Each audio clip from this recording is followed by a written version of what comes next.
Hello विद्यार्थियों, आज हम भील जनजाति के बारे में बात करेंगे। इससे पहले आपने एस्किमो जनजाति और बुशमैन जनजाति को पढ़ा था। एस्किमो और बुशमैन जनजाति विश्व के संदर्भ में थी, और अब जो भील जनजाति और इसके आगे गोंड जनजाति के बारे में बात करेंगे। भील और गोंड जनजाति वो हमारे भारत के संदर्भ में हैं।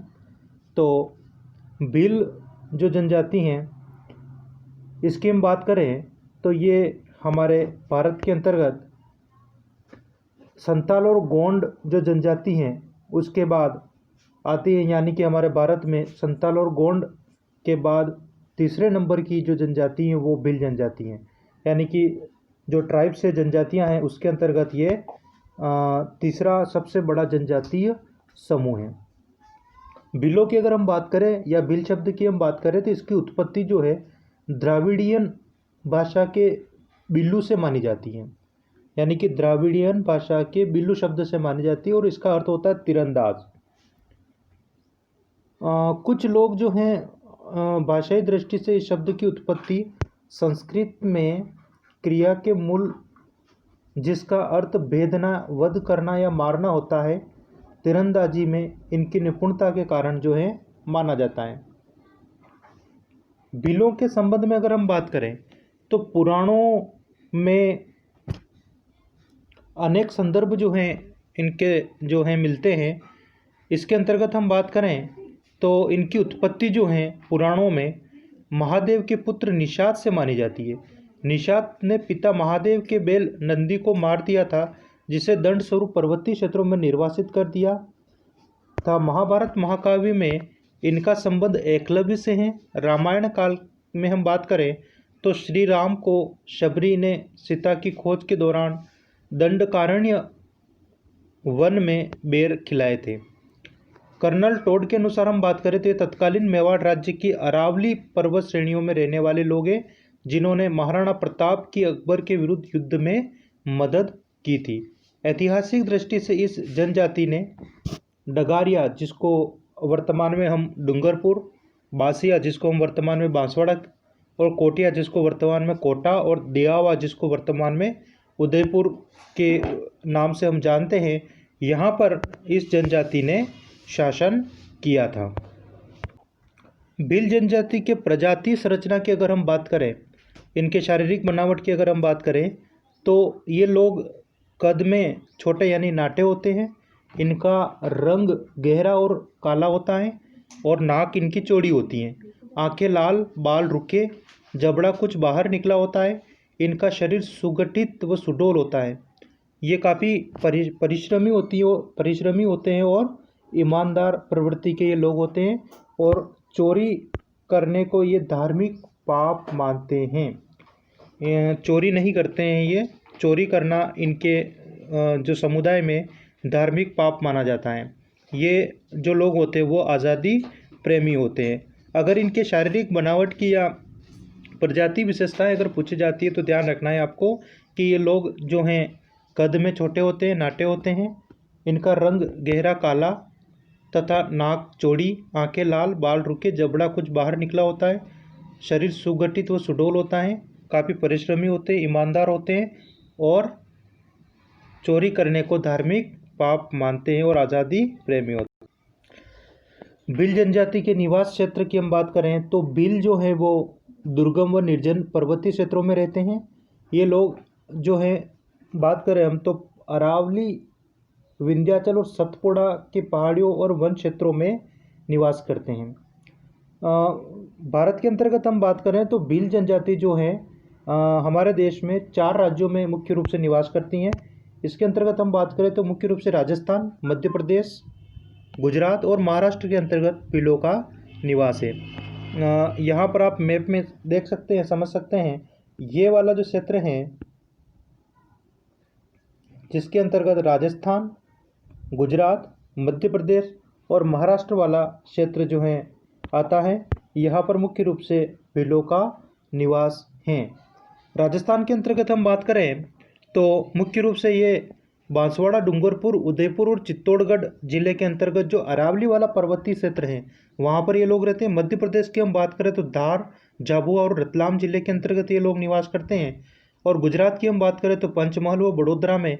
और महाराष्ट्र की अगर हम बात करें तो औरंगाबाद, अहमदनगर और जलगांव, नासिक और धुले के अंतर्गत ये लोग निवास करते हैं। इसकी मैपिंग आप समझ सकते हैं, आपके सामने ये जो मानचित्र आ रहा है इसको आप समझ सकते हैं। आपके मैपिंग से संबंधित प्रश्न भी बोर्ड की परीक्षा में पूछे जाते हैं और उसमें आपको ध्यान रखना है। प्रश्न आपके सीधा सीधा आएगा कि भील जनजाति के निवास क्षेत्र को मानचित्र में अंकित कीजिए। तो आपको ये वाला जो क्षेत्र है जिसमें जहाँ पर जो स्टेट लगते हैं हमारे, देखिए यहाँ पर ये राजस्थान वाला क्षेत्र जिसमें ये वाला जो एरिया है यहाँ पर चित्तौड़गढ़ और उसके पास में लगा हुआ उदयपुर और उसके बाद में फिर जो प्रतापगढ़ बांसवाड़ा वाला जो क्षेत्र है और वो क्षेत्र इसमें आ जाता है, डूंगरपुर वाला क्षेत्र। और उसके बाद आपके ये इसके पास में लगता है मध्य प्रदेश, राजस्थान से सटा हुआ गुजरात का क्षेत्र और मध्य प्रदेश से सटा हुआ ये महाराष्ट्र का क्षेत्र आ जाता है। तो इस मैपिंग को भी ध्यान रखना है। इसको और समझने के लिए मैं आपको और मैप की ओर ले जाता हूँ, वहाँ पर आप इसको और समझें। ये आप देख रहे हैं इंडिया का मैप है। इसके अंतर्गत मैं आपको जो भील जनजाति के जो क्षेत्र हैं उनकी हम बात कर रहे हैं तो वो मैं आपको बता रहा हूँ। सबसे पहले आप देखिए राजस्थान के अंतर्गत, तो राजस्थान के अंतर्गत यहाँ पर आप देख सकते हैं ये जो एरिया आपको दिखाई दे रहा होगा, देखिए यहाँ पे उदयपुर और उदयपुर से लगा हुआ इधर चित्तौड़गढ़ और फिर इसी के साथ लगा हुआ जो डूंगरपुर और फिर इधर आला जो क्षेत्र हैं आपके बांसवाड़ा। तो ये वाला एरिया राजस्थान का आपके जो है वो लगता है। मध्य प्रदेश के अंतर्गत जैसे मैंने आपको बताया था कि एक तो रतलाम वाला क्षेत्र लगता है जिला, एक झाबुआ लगता है और एक लगता है ये धार, जो कि आप देखें यहाँ पर देख सकते हैं। तो ये बांसवाड़ा से सटा हुआ है, बांसवाड़ा से लगा हुआ एरिया है। और इसी प्रकार जो हम बात करें आगे गुजरात की अगर हम बात करें तो आप यह देख सकते हैं ये वाला जो एरिया है ये पंचमहल ज़िले का है और ये वडोदरा ज़िले का है। तो पंचमहल और वडोदरा, तो यहाँ पर आप मैपिंग के अंतर्गत और इसको समझे तो आप समझ सकते हैं कि यहाँ पर हम जो बात कर रहे थे ये वाला जो एरिया है आपके राजस्थान का और इसके बाद ये गुजरात का और इधर मध्य प्रदेश का और इधर आपके महाराष्ट्र का लगेगा। महाराष्ट्र के अंतर्गत हम बात कर रहे थे औरंगाबाद, जलगांव, धुले, नासिक और अहमदनगर वाला जो एरिया है यहाँ पर जो है ये भील जनजाति निवास करती हैं। तो भील जनजाति के जो निवास क्षेत्र हैं वे आपके काफ़ी इंपॉर्टेंट है, बोर्ड में पूछे भी जाते हैं। तो आपको विशेष ध्यान रखना है भील जनजाति के निवास क्षेत्र राजस्थान, गुजरात, मध्य प्रदेश और महाराष्ट्र के अंतर्गत निवास करती है। राजस्थान के जो ज़िले हैं उनमें आपको विशेष ध्यान रखना है, एक तो आपके बांसवाड़ा, डूंगरपुर, चित्तौड़गढ़ और उदयपुर ज़िले इसके अंतर्गत आते हैं। और ये अरावली वाला क्षेत्र है, पहाड़ी क्षेत्र है और इस पहाड़ी क्षेत्र के अंतर्गत ये जनजाति जो है निवास करती है। आगे हम बात करें इनके आर्थिक क्रियाकलाप की, तो जो भील जो जनजाति हैं वनों और पहाड़ी प्रदेशों के एकांत प्रदेशों के अंतर्गत ये जो हैं निवास करती हैं और इस कारण की आजीविका का जो मुख्य आधार है वो खाद्य संग्रहण है। आखेट ये लोग करते हैं और आदिम कृषि और पशुपालन। तो इस प्रकार से हम बात करें तो भील जनजाति जो है उनका जो आर्थिक क्रियाकलाप या उनके जो व्यवसाय है उसमें खाद्य संग्रहण, आखेट, आदिम कृषि और पशुपालन को हम शामिल करते हैं। ये लोग जो हैं वनों से, विशेषकर जो स्त्रियां होती हैं, कंदमूल, फल, फूल, पत्तियां एकत्रित करती हैं। जंगली पशुओं पक्षियों का शिकार ये लोग करते हैं। कृषि के अंतर्गत खाद्यान्न, साग सब्जियां और चारे की फसलें ये लोग पैदा करते हैं। भेड़, बकरी, गाय, भैंस व कुक्कड़ जो हैं ये लोग पालने का काम करते हैं, पालते हैं। आखेट की हम बात करें तो जंगलों में तीर कमान से ये लोग जंगली पशुओं का शिकार करते हैं। पुरुष तालाबों से मछली पकड़ने का काम करते हैं। पूर्व में ये महान शिकारी थे लेकिन अब ये लोग कृषि करने लगे, यानी आदिम जो कृषि हैं वो ये लोग करते हैं। लगभग 80% भील जो हैं वर्तमान समय में कृषि कार्य के अंतर्गत लगे हुए हैं। यहाँ पर आप देखिए इनकी कृषि जो है वो दो प्रकार की होती है। पहाड़ी क्षेत्रों की जो झूमिंग कृषि है उसको ये ची माता कहते हैं और मैदानी क्षेत्रों की जो कृषि उसको दजिया कहते हैं। आपको पता होगा जो हम बात कर रहे हैं जूमिंग कृषि की। जूमिंग कृषि का मतलब होता है कि जो जिसको हम स्थानांतरित कृषि भी कह सकते हैं। एक स्थान पर कृषि करते हैं कुछ 3 या 5 साल तक, उसके बाद उस स्थान को छोड़कर अन्यत्र स्थान को साफ करके वहाँ के लकड़ियों को जलाकर फिर वहाँ नया खेत तैयार करके कृषि करते हैं। तो इस प्रकार की जो खेती होती है वो जूमिंग कृषि या स्थानांतरित कृषि कहलाती है। आगे हम आपके जो व्यवसाय वाला टॉपिक आएगा उसमें हम इसको डिटेल से पढ़ेंगे। लेकिन आपको ये ध्यान रखना है कि जो भील जनजाति है वो जूमिंग खेती करती हैं, कृषि करती हैं। और पहाड़ी क्षेत्रों में अगर ये जूमिंग कृषि करते हैं भील, तो उसको ची माता कहते हैं। वेरी इंपॉर्टेंट है, ची माता कहते हैं। और मैदानी क्षेत्रों में अगर ये करते हैं तो उसको क्या कहते हैं, दजिया कहते हैं। तो आपके प्रश्न ये आ सकता है कि दजिया क्या है। तो भीलों के द्वारा मैदानी भागों में की जाने वाली कृषि को दजिया कहते हैं। अगर प्रश्न आ जाता है कि ची माता क्या है, तो भीलों के द्वारा पहाड़ी क्षेत्रों में की जाने वाली जूमिंग कृषि को ची माता कहते हैं। तो ये आपको ध्यान रखना है। इनके व्यवसाय की अगर बात आती है भीलों के, तो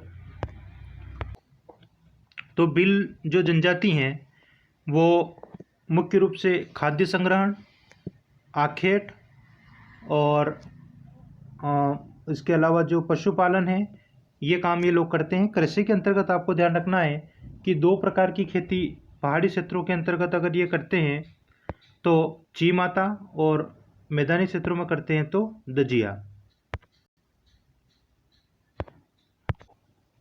दजिया कहलाती हैं। आगे हम बात करेंगे इनके भोजन की। तो आप यहाँ देख सकते हैं जो भोजन जो हैं जिसमें ये जो जनजाति या जो भील जो लोग हैं वो मुख्य रूप से साल भर मक्के का यूज़ करते हैं। अर्थात हम कह सकते हैं कि वर्ष पर्यंत भीलों का जो मुख्य भोजन है वो मक्का है। उत्सव और प्रतिभोज के अवसर पर ये लोग चावल बनाते हैं, जिसको क्या कहते हैं, चोखा कहते हैं, चावल बनाते हैं। और फिर इसके साथ में लापसी भी इनके बनती हैं। और इसी के साथ छाछ व आटे को उबालकर जो हैं लगभग हर घर के अंतर्गत ये राबड़ी बनाते हैं, जिसको राब कहते हैं। छाछ और आटे को उबालकर गेहूँ, चना, उड़द, मूंग व सब्जियां भी इनके भोजन के अंतर्गत आते हैं। रीति रिवाज और परंपराओं के अनुसार भील मांसाहारी होते हैं। भील लोग महुआ से निर्मित जो मदिरा होती है, शराब होती है, उसके व्यसनी होते हैं या इनकी आदत इनको होती है। लगभग जो भील हैं वो महुआ से बनी हुई मदिरा का इस्तेमाल करते हैं। तो भोजन की अगर हम बात करें तो आपको ध्यान रखना है कि वर्ष पर्यंत जो भील जनजाति है वो मक्के का इस्तेमाल करती है, या मुख्य भोजन के रूप में मक्का इनका इस्तेमाल होता है, काम में लेते हैं। उत्सव या किसी त्यौहार पर ये जो है चावल बनाते हैं, लापसी भी ये बनाते हैं। छाछ और आटे को उबालकर लगभग हर घर के अंतर्गत ये राब तैयार करते हैं या राबड़ी बनाते हैं। आगे हम बात करेंगे इनके वस्त्रों की। तो भील जनजाति जो हैं वनों के अंतर्गत निवास करती हैं, जंगलों में, दुर्गम क्षेत्रों में। तो कम से कम ये लोग जो हैं वस्त्र पहनते हैं। पुरुष जो है छाल से बनाकर नेकर, और स्त्रियां जो हैं पेटीकोट पहनती थी। वर्तमान समय की हम बात करें तो इनमें काफ़ी परिवर्तन आया है। पुरुष कमीज, धोती, साफा या पैंट शर्ट पहनने लगे। स्त्रियां घाघरा, कांचली, लुगड़ी पहनती हैं। लड़के लंगोट पहनते हैं तथा लड़कियां घाघरी और ओढ़नी पहनती हैं। आप यहाँ पे देख सकते हैं एक भील महिला जो है, इसके जो पहनावे को देख सकते हैं। इसमें जो है जो मैंने आपको बताया था, जिसमें स्त्रियां घाघरा, कांचली, लुगड़ी जो हैं वो आपको इसमें दिखाई देगा। इसके अलावा हम पुरुषों की अगर हम बात करें तो आप देख सकते हैं जो पुरुष हैं इनमें आपको दिखाई दे रहे हैं कमीज़, धोती, साफा पहनते हैं। और वर्तमान के जो भील हैं वो लगभग पैंट शर्ट भी पहनने लगे हैं। ये जो इसमें आपको दिखाई दे रहा होगा, भील जनजाति जो है चांदी, पीतल, जस्ता व निकिल से बने आभूषण पहनते हैं। आपको सामने जो ये भील पुरुष हैं इसमें आपको दिखाई दे रहा होगा, इसने जो आभूषण पहन रखे हैं। भील स्त्रियां अपने आप को लाख व कांच की चूड़ियों से सजाती और संवारती है। इसमें आप देख सकते हैं लाख और कांच की जो चूड़ियाँ हैं वो इस महिला ने पहन रखी हैं। और यहाँ पर जो पुरुष हैं साफा इनकी धोती कमीज जो है इन्होंने पहन रखे हैं। आगे हम भील जनजाति के निवास गृह की बात करें तो इनके जो घर होते हैं वो प्रकीर्ण प्रकार के होते हैं। प्रकीर्ण प्रकार से तात्पर्य होता है कि घर जो होते हैं वो दूर दूर होते हैं, आपस में जो हैं मकान सघन बसे हुए नहीं होते हैं, अपने खेतों के ऊपर ही अपने आवास बनाते हैं। तो इनके अंतर्गत हम बात करें तो झोंपड़ियाँ जो होती इनकी जो झोंपड़ियाँ होती है वो खेत के छोटे टुकड़े के मध्य टीलों के ऊपर बनाई जाती हैं। प्रत्येक झोंपड़ी अपने आप में पूर्ण होती है जिसमें आवास के साथ अन्न भंडारण व पशुओं को रखने की व्यवस्था भी ये लोग करते हैं। घर की दीवारें जो होती है वो मिट्टी पत्थर व बांस से तथा छत खपरेल से बनी होती है। तो इस चित्र के अंतर्गत आप देख सकते हैं कि इसकी जो दीवारें हैं वो बांस या लकड़ियों से झाड़ियों से बना रखी हैं और खपरेल जो जिसको अपन केलू कहते हैं वो इनके ऊपर डाल रखे हैं। ये परिवार बाहर बैठा है तो इस प्रकार से जो है इनके आवास जो होते हैं वो बने होते हैं।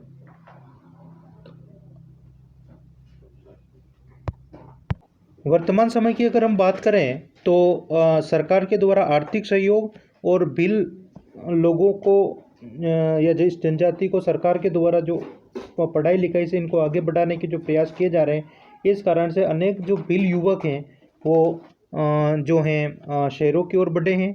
सरकार की आर्थिक मदद से इनके जो आवास है वो लगभग अब पक्के हमें दिखाई देते हैं, लेकिन परंपरागत रूप से हम देखें तो इनके जो आवास है वो कच्चे या झोंपड़ी नुमा पाए जाते हैं। आगे आप देखिए औजार और बर्तनों की हम बात करें तो ये भीलों के जो औजार और बर्तन जिसके अंतर्गत धनुष बाण तलवार और खंजर इनके प्रमुख अस्त्र शस्त्र हैं। आपको इम्पोर्टेंट लगाना है और इसको ध्यान रखना है, नोट भी करना है कि भीलों के प्रमुख औजारों के अंतर्गत धनुष बाण तलवार खंजर जो इनके प्रमुख अस्त्र शस्त्र के अंतर्गत ये रखे जाते हैं आते हैं। इनके बाण दो प्रकार के होते हैं, एक तो होता है इनका हरियो बाण, इनके दो प्रकार के होते हैं, एक होता है हरियो और दूसरा होता है रोबदो। पक्षियों को पकड़ने के लिए एक विशेष प्रकार का फंदा ये लोग काम में लेते हैं जिसको ये फटकिया के नाम से जानते हैं। फटकिया कहते हैं। फटकिया क्या होता है? बिलों के द्वारा प्रयोग किया जाने वाला एक विशेष प्रकार का फंदा होता है जिसे पशुओं को पकड़ने के लिए शिकार के लिए काम में लेते हैं, फटकिया कहा जाता है। अब वर्तमान के अंतर्गत अनेक जो संपन्न भील हैं वो आधुनिक राइफल या बंदूकें भी रखने लगे हैं। इसके अलावा भीलों के घरों में मिट्टी से बने बर्तन, मक्का पीसने की चक्की तथा बांस से बना पालना जो है वो इनके घरों में पाया जाता है। अब आगे हम बात करेंगे भील समाज के समाज और संस्कृति की।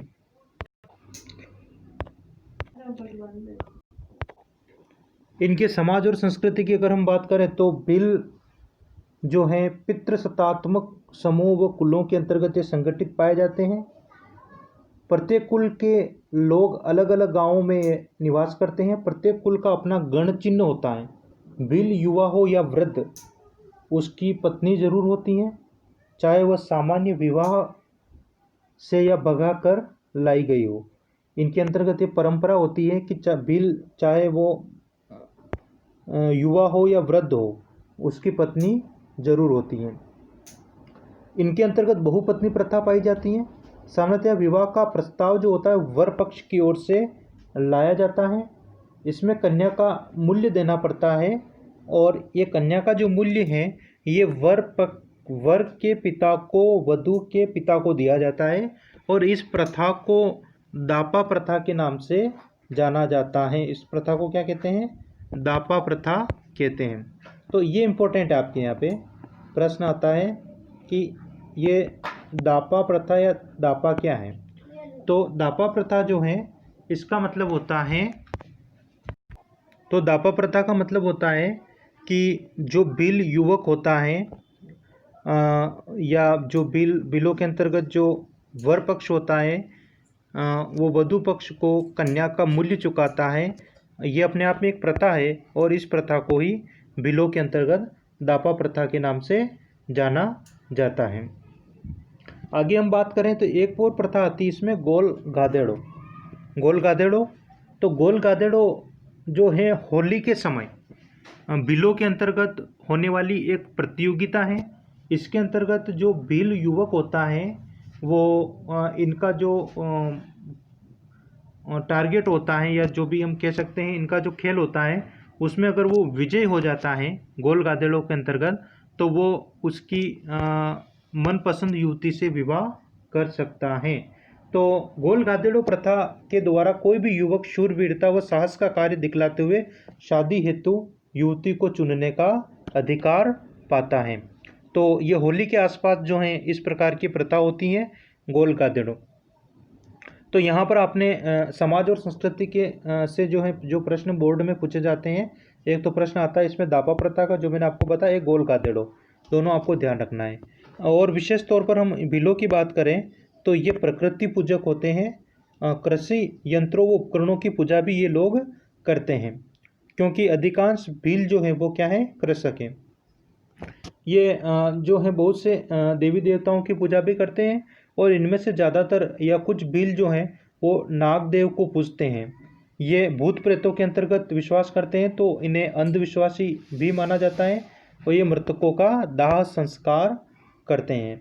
होली दीपावली इनके जो महत्वपूर्ण त्यौहार हैं, और इसके अंतर्गत हम बात करें तो होली माता के गीत जो हैं ये लोग लंबे समय तक गाते हैं।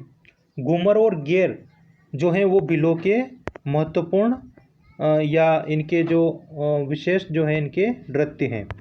माही, सोम और जाखम नदी का जो संगम होता है, जो डूंगरपुर जिले के अंतर्गत बेणेश्वर का जो स्थान है वहाँ पर होता है, बेणेश्वर में, जहाँ पर माही, सोम और जाखम त्रिवेणी संगम होता है। यहाँ पर जनवरी और फरवरी माह के अंतर्गत जो है पूर्णिमा को यहाँ मेला भरता है, और ये मेला जो है शिव की आराधना हेतु लगता है, और यहाँ पर जो है इन बिलों की विशेष आस्था होती है। तो इस मेले के अंतर्गत जो बिल हैं विशेष तौर पर यहाँ पर ये भाग लेते हैं। और आगे हम बात करें, भील जो है ये आग के चारों ओर नृत्य करते हैं, वो गीत गाते हैं, और रात्रि के अंतर्गत लक्ष्मी नारायण मंदिर में रासलीला का ये आनंद उठाते हैं। आपातकाल के अंतर्गत ये लोग ढोल बजाकर एक दूसरे को यानी भीलों को ये एकत्रित कर देते हैं, और विशेष आपको ध्यान रखना है, फायरे फायरे भीलों का रणघोष है, और पाल का मुखिया गमेती कहलाता है, जो एक प्रकार से इनका शासक है, और इनका जो मार्गदर्शक होता है उसको बोलावा के नाम से जाना जाता है। और एक और नृत्य जो है रक्षाबंधन तक के बाद जो है इनका चलता है, जिसको गौरी कहा जाता है। तो ये मेवाड़ की जो गौरी है वो काफ़ी प्रसिद्ध है, जो उदयपुर ज़िले के अंतर्गत आपके देखने को मिलती हैं, उदयपुर के अंतर्गत देखने को मिलती हैं। गौरी अपने आप में एक बहुत बड़ा लोक नाट्य है, और इसके अंतर्गत जो पुरुष भील जो होते हैं वो सारे पात्र जो हैं वही बनते हैं, यानी कि जो गौरी लोकनाट्य के अंतर्गत महिलाओं के जो रोल होते हैं वो भी भील पुरुष, यानी भील जो होता है वो महिला का रोल अदा करता है। तो इस प्रकार से जो गौरी जो है वो भी इनका बहुत ही प्रसिद्ध जो है वो नृत्य है, लोक नाट्य है। धन्यवाद।